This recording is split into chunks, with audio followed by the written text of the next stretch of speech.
Hello students, कैसे हैं आप सभी। Welcome to another video. And आज इस वीडियो में हम पढ़ने वाले हैं आपके मैक्रो इकोनॉमिक्स का चैप्टर नंबर 3, जो कि है national income and related aggregates. तो आइए इस चैप्टर को बहुत अच्छे से समझ लेते हैं एंड इसके जो 8 एग्रीगेट्स हमें पढ़ने हैं उनको एक एक करके देख लेते हैं।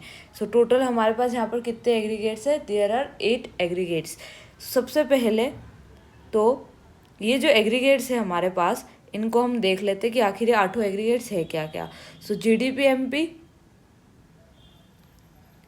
ठीक है। उसके बाद आता है जीडीपी एफसी, यानी कि gross domestic product at market price and gross domestic product at factor cost.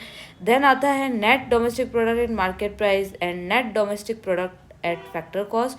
Then gross national product market price and factor cost पे and net national product market price and factor cost पे।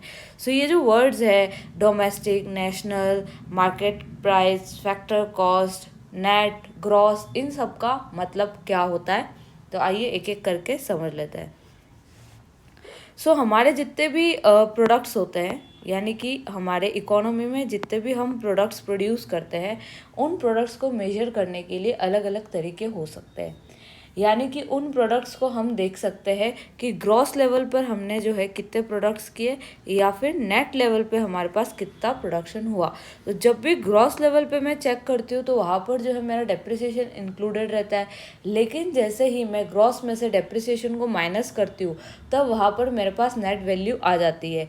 तो ये जो है ये आपको पहले से ही पता होगा, क्योंकि अकाउंट्स में भी आपने जब किया था तो आप पहले ग्रॉस प्रॉफिट निकालते थे एंड देन उसमें से जो भी अदर एक्सपेंसेस है इंक्लूडिंग डेप्रिसिएशन जब आप लेस करते थे तो आप नेट प्रॉफिट पे पहुंचते थे। तो ठीक इसी तरीके से यहाँ पर अगर ग्रॉस वैल्यू से हमें नेट में जाना होता है तो हम क्या कर देंगे, माइनस कर देंगे डेप्रिसिएशन, ठीक है। या फिर अगर मुझे क्या करना हो, नेट से ग्रॉस में जाना हो तो मैं प्लस कर दूंगी डेप्रिसिएशन को। सो डेप्रिसिएशन के दूसरे दूसरे नाम जो है वो आपके बुक में दे रखे होंगे, like consumption of fixed capital, consumption of fixed capital, और भी 2-3 नाम हैं जो कि आपके बुक में दे रखे हैं। सो वहाँ पर अगर डायरेक्टली डेप्रिसिएशन नहीं दे रखा हो तो आपको वहाँ पर पढ़ के समझना होगा कि क्या वो रियली डेप्रिसिएशन के बारे में ही बोल रहे हैं या नहीं। फिर आता है हमारे पास कि हमारे जो प्रोडक्ट्स है उसे हम क्या कर सकते हैं, डोमेस्टिक लेवल पे चेक कर सकते हैं एंड नेशनल लेवल पे चेक कर सकते हैं। So domestic and national. So domestic से जब भी मुझे नेशनल पे जाना होगा, क्या करना होगा, डोमेस्टिक से जब भी नेशनल पे जाना होगा, डोमेस्टिक मतलब वो प्रोडक्शन जो कि हमारी टेरिटरी में हो रहा है, एंड नेशनल में क्या होगा कि हमारे टेरिटरी के अलावा भी हमारा जो प्रोडक्शन है वो दूसरे जगह पर जो जो भी हो रहा है हमें उसको इंक्लूड करना है। सो डोमेस्टिक से जब मुझे नेशनल पे जाना होता है तब मैं वहाँ पर ऐड कर देती हूँ NFIA, net factor income from abroad. और नेशनल से जब मुझे डोमेस्टिक में जाना होगा तब मैं क्या कर दूँगी, माइनस कर दूँगी उसमें से NFIA। So net factor from abroad निकालने के लिए, net factor income from abroad निकालने के लिए हमारे पास क्या फॉर्मूला है, so net factor income from abroad is equals to net factor income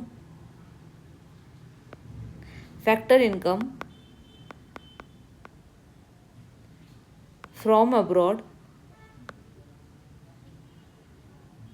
minus factor income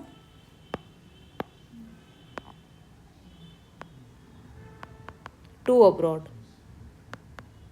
इसमें देख रहे हैं आप क्या कर रहे हैं कि जितना भी हमारे पास इनकम जनरेट हुई है अब्रॉड से, उसमें से जितना भी इनकम हमारे देश से चली गई उसको डिडक्ट करके जो नेट वैल्यू है वो हमें फाइंड करनी है। सो ये डोमेस्टिक और नेशनल वाला हो गया। तीसरा क्या आता है हमारे पास कि हमारे जो भी प्रोडक्ट्स है उसे हम फैक्टर कॉस्ट पे देख सकते हैं और मार्केट प्राइस पे देख सकते हैं। तो 2 चीज़ें यहाँ पर आ रही है, factor cost and market price. तो फैक्टर कॉस्ट में अगर मैं क्या करती हूँ, मेरे जितने भी टैक्सेस है, फैक्टर कॉस्ट का मतलब होता है वो कॉस्ट जब हमारा प्रोडक्ट जो है वो बन के रेडी हुआ तो उसका कॉस्ट कितना लगा, और उसमें जब मैं टैक्सेस जोड़ दूंगी यानी कि ऐड कर दूंगी, तब जाकर उसकी जो वैल्यू है वो मार्केट प्राइस के बराबर आएगी। यानी कि फैक्टर कॉस्ट से जब आप मार्केट प्राइस की तरफ जाते हैं तो आपको क्या करना होगा, आपको ऐड करना होगा NIT यानी कि नेट इनडायरेक्ट टैक्सेस को आपको ऐड करना है। और मार्केट प्राइस से जब आप फैक्टर कॉस्ट पे जाएंगे तो नेट इनडायरेक्ट टैक्सेस को डिडक्ट करना है। एंड एक फॉर्मूला यहाँ पर आपको याद रखना है कि net indirect taxes NIT is equals to जितने भी हमारे इनडायरेक्ट टैक्सेस है उसमें से हमें क्या करना होगा, सब्सिडीज को माइनस करना होगा। सरकार के द्वारा दी गई जितनी भी सब्सिडीज होती है उसे डिडक्ट करना है इनडायरेक्ट टैक्सेस से, तब जाकर हम कहाँ पहुँच जाएंगे, नेट इनडायरेक्ट टैक्सेस तक पहुँच जाएंगे। तो ये आपको पता चल गया। सो ये तीनों चीज़ें जो मैंने आपको बताई थी कि ग्रॉस से नेट में कैसे जाते हैं, तो वहाँ पर डेप्रिसिएशन लगेगा। देन डोमेस्टिक से नेशनल में जाने के लिए हमें NFIA चाहिए रहेगा। और तीसरा फैक्टर कॉस्ट और मार्केट प्राइस में जाने के लिए हमें क्या करना होगा, NIT की ज़रूरत पड़ेगी। सो उम्मीद करती हूँ तीनों चीज़ें क्लियर है। अगर आप इसको याद रखते हैं तो आगे आने वाले जितने भी न्यूमेरिकल्स है इसके बेसिस पर वो बहुत ही अच्छी तरीके से हो जाएंगे, आपको बिल्कुल भी दिमाग लगाने की ज़रूरत नहीं पड़ेगी। तो उम्मीद करती हूँ आपको ये समझ आ गया होगा। अब ये इसका एक चार्ट है जो आप देख सकते हैं। एंड देन आता है हमारे पास कुछ क्वेश्चंस है न्यूमेरिकल्स जो कि हम प्रैक्टिस कर लेते हैं, ताकि मैं आपको ये बता सकती हूँ कि क्या अप्रोच जो है होनी चाहिए आपकी क्वेश्चंस को सॉल्व करने के लिए। तो यहाँ पर देखिए आपको कैलकुलेट क्या करना है, NDP एट FC कैलकुलेट करना है। आपको GNP एट MP दे रखा है। तो लिखने का तरीका क्या होना चाहिए और आपका थॉट प्रोसेस क्या होना चाहिए इसको सॉल्व करने के लिए। So you should write NDP FC is equals to, so एक एग्रीगेट हमें निकालना है जो कि है NDP एट FC एंड दूसरा एग्रीगेट जो हमें यहाँ पर दे रखा है वो है GNP at MP is equals to, यहाँ पर लिख लीजिए जो हमें गिवन है GNP MP। ठीक है, लिखने के बाद आप ये चेक करेंगे कि हमको किस से किस में जाना है, यानी कि हमें ग्रॉस से किस में जाना है, नेट में। तो ग्रॉस से अगर मैं नेट में जाती हूँ, ग्रॉस से नेट में जाती हूँ तो क्या करते हैं हम, हमारे डेप्रिसिएशन को हम डिडक्ट कर देते हैं, सो माइनस कर देते हैं हम हमारे डेप्रिसिएशन को। फिर देखिए नेशनल से मुझे किस में जाना है, डोमेस्टिक पे। नेशनल से मुझे अगर डोमेस्टिक में जाना है तो NFIA को मुझे क्या करना होगा, माइनस करना होगा, सो माइनस NFIA। और तीसरी चीज़ क्या है कि MP पे है और मुझे किस में जाना है, FC पे। मार्केट प्राइस से अगर मुझे फैक्टर कॉस्ट पे जाना है तो मुझे टैक्सेस को क्या कर देना होगा, माइनस यानी कि डिडक्ट, सो माइनस NIT। ऐसा करने से हम NDP FC तक पहुंच जाएंगे। सो GNP MP में कितना लिखा हुआ है, वैल्यू 8000 हमें लिख लेना है। डेप्रिसिएशन कितनी है, 600। NFIA कितना है, 300 और NIT कितना है, 700। सो सारे जितने भी निगेटिव वैल्यूज़ है उनको हम पहले ऐड कर लेते हैं। 700, 300, 1000 और 600, 1600 रुपये हमें 8000 में से डिडक्ट करना है, यानी कि माइनस करना है। सो यहाँ पर हमारे पास वैल्यू आ जाएगी 6400 और ये हमारा करोड़ में आंसर आ जाएगा। सो इस तरीके से जो है आपको अप्रोच लगानी है कि कौन सा जो एग्रीगेट आपको दे रखा है एंड आपको कौन सा एग्रीगेट निकालना है। ठीक है, फोकस हम किस पे करेंगे कि कौन सा एग्रीगेट हमें निकालना है। तो देखिए यहाँ पर वापस से GDP MP निकालना है और इस बार हमें NNP एट FC दे रखा है, GDP MP निकालना है। तो लिख लेते हैं GDP MP is equals to NNP FC, ये हमें गिवन है। अब देखिए N से G पे जाना है, नेट से ग्रॉस यानी कि प्लस कर देते हैं हम क्या, डेप्रिसिएशन। दूसरा क्या है, नेशनल से डोमेस्टिक पे जाना। अब नेशनल से मुझे किस में जाना है, डोमेस्टिक पे, तो NFIA को क्या करना होगा, माइनस।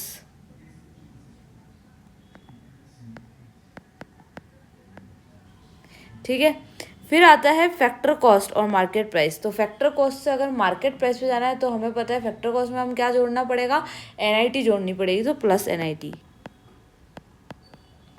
ये इतना हमने लिख लिया। अब हम देखते हैं कि हमारे पास गिवन क्या क्या है। सो NNP FC में देखिए क्या है हमारे पास, 2000 लिख लेते हैं। डेप्रिसिएशन कितना है 200 ऐड कर देते हैं, माइनस NFIA। NFIA में देखिए क्या लिखा है यहाँ पर,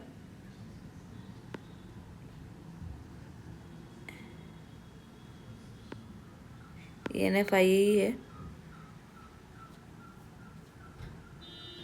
नहीं ये NFIA नहीं था, ये था net factor income from abroad, यानी कि अब्रॉड से कितना अमाउंट आया है और उसमें से ये हमने कितना दे दिया है उसे हमें डिडक्ट करना होगा, जो कि मैंने आपको बताया था।